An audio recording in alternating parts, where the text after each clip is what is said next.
दोस्तों जीएसटी को लेकर 5 बड़े अपडेट नए नियम निकल कर आ रहे हैं। पहला तो देखिए आप, अब किराएदार को भी देना होगा 18% जीएसटी, लेकिन बाद में ये वापस हो जाएगा। क्या है और किस तरह से ये नया नियम लागू होगा, पूरी जानकारी आपको बताऊंगा। इसके अलावा इस साल 2024 की जीएसटी काउंसिल की अंतिम और 55वीं बैठक 21 दिसंबर को राजस्थान के जैसलमेर में आयोजित होने जा रही है और इस बैठक में कई सारी चीजों पर जीएसटी टैक्स घटाने का ऐलान भी हो सकता है। जैसे 21 दिसंबर को होने वाली इस बैठक में हेल्थ इंश्योरेंस, जीवन बीमा पर भी बड़ा अपडेट सामने आ सकता है। केंद्रीय वित्त मंत्री निर्मला सीतारमण के साथ ही देश भर के राज्यों के वित्त मंत्री भी इस बैठक में हिस्सा लेंगे और इस बैठक में इंश्योरेंस पर 0 जीएसटी, साइकिल और बोतल बंद पानी पर भी टैक्स कम किया जा सकता है, जिससे कि आम आदमी को थोड़ी महंगाई से राहत मिल सकती है। खैर ये तो अब दिसंबर में ही पता चलेगा। तो इस जीएसटी काउंसिल की 55वीं बैठक के हाइलाइट्स, फैसले तो मैं आपको बता ही दूंगा अलग से इसी चैनल डीएलएस न्यूज पर अपडेट। बहरहाल अपन फिलहाल देखते दोस्तों जीएसटी टैक्स को लेकर हाल ही में क्या क्या नए नियम लागू किए हैं। तो एक और नया नियम देखिए, कारोबारियों के लिए राहत भरी खबर आई है। गलत जीएसटी आईएन पर आया इनपुट टैक्स क्रेडिट, फिर भी मिलेगा पूरा पैसा।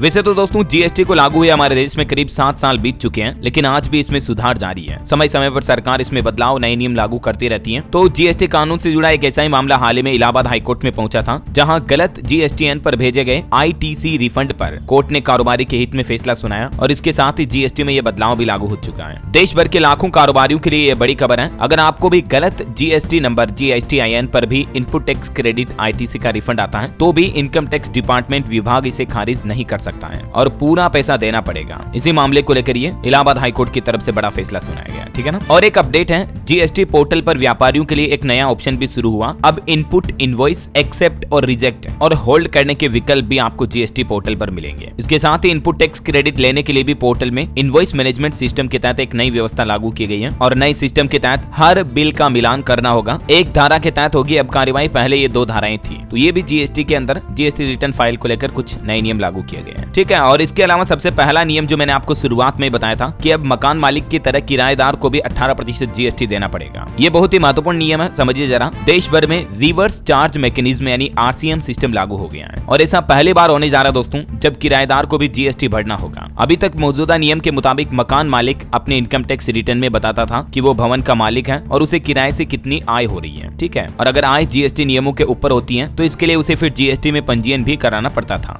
राइट। लेकिन अब नए नियम के तहत मकान मालिक के साथ ही किराएदार भी जीएसटी में पंजीयन करवा सकता है और इसके बाद वो अपने रिटर्न में इस बात की जानकारी भी देगा कि उसने कितना किराया भरा है और इस जानकारी के साथ ही बाकायदा उसके किराए पर 18% जीएसटी भी लगेगा। लेकिन राहत की बात यह है कि बाद वाले रिटर्न में किराएदार का जो टैक्स होगा ना, उसमें उसे इनपुट टैक्स क्रेडिट यानी कि दिए हुए टैक्स का एक बड़ा हिस्सा वापस मिल जाएगा। जीएसटी काउंसिल के मुताबिक ज्यादातर मकान मालिक अपने किराए की इंक की जानकारी नहीं दे रहे थे और इससे अब किराएदार को भी पंजीकृत किया जाएगा। वो किराए की जानकारी भी देगा जिसका फायदा उसे रिटर्न में होगा। इससे किराए में होने वाली टैक्स की चोरी भी रुकेगी। अब आसान शब्दों में समझिए इस नियम में क्या क्या नए प्रावधान होंगे। पहला तो अगर प्रॉपर्टी का मालिक जीएसटी में पंजीकृत है और किराएदार जीएसटी में रजिस्टर्ड नहीं है तो भी प्रॉपर्टी का मालिक किराए पर 18% जीएसटी जोड़कर वसूल करेगा। दूसरा, अगर किराएदार जीएसटी में रजिस्टर्ड है और प्रॉपर्टी का मालिक जीएसटी में रजिस्टर्ड नहीं है तो रिवर्स चार्ज मैकेनिज्म अर्थात किराएदार किराया तो मकान मालिक को देगा लेकिन उस पर जीएसटी सरकार को जमा करेगा। तीसरा, यदि किराएदार रजिस्टर्ड नहीं है और प्रॉपर्टी का मालिक भी जीएसटी में रजिस्टर्ड नहीं है तो ऐसी स्थिति में जीएसटी लागू नहीं होगा, यानी ऐसे किराए पर जीएसटी देयदार नहीं होगा। चौथा, कोई मकान स्वयं के रहने के लिए अगर किराए पर लिया गया है तो उस पर जीएसटी नहीं लगेगा, लेकिन अगर मकान अपनी कंपनी के स्टाफ के रहने या फिर कंपनी अपने डायरेक्टर के रुकने के लिए ले रही है तो कंपनी जो किराया दे रही है और जीएसटी में रजिस्टर है तो रिवर्स चार्ज मैकेनिज्म के अंतर्गत किराए पर 18% जीएसटी सीधे सरकार को जमा होगा। समझ गए हो ना। ये मकान मालिक और किराएदार की स्थितियों में जीएसटी को लेकर नए प्रावधान लागू किए गए हैं। इसके अलावा इन संपत्तियों को भी किराए की आय माना जाएगा, जैसे कोई कॉमर्शियल प्रॉपर्टी रेंट पर दी हुई है, फैक्ट्री, दुकान, गोदाम आदि, या फिर कोई residential property for residential purpose के ऊपर किराए पर दी हुई है, मकान, बंगला, फ्लैट आदि। और इसके अलावा ऑफिस, मकान, फ्लैट, ये सारी प्रॉपर्टी किराए की आय मानी जाएगी अगर इनको रेंट पर दे रखा तो। हालांकि इस नियम में जो मुख्य प्रावधान है समझने वाला वो ये कि अगर मकान मालिक, किराएदार दोनों जीएसटी में रजिस्टर्ड नहीं है तब तो जीएसटी नहीं देना पड़ेगा ये 18%, लेकिन किराएदार और मकान मालिक दोनों अगर जीएसटी में रजिस्टर्ड है तो फिर किराए पर जीएसटी जोड़कर वसूल किया जाएगा और किराएदार को भी उसका जीएसटी एक्सपेंसेस के रूप में वापस रिफंड मिल जाएगा। ओके, तो ये जीएसटी कानून को लेकर उम्मीद है नया नियम अपडेट आपको जरूर जानने मिला होगा। और भी इसी तरह की काम की इन्फॉर्मेटिव जानकारियां, महत्वपूर्ण मुख्य समाचार देखते रहने के लिए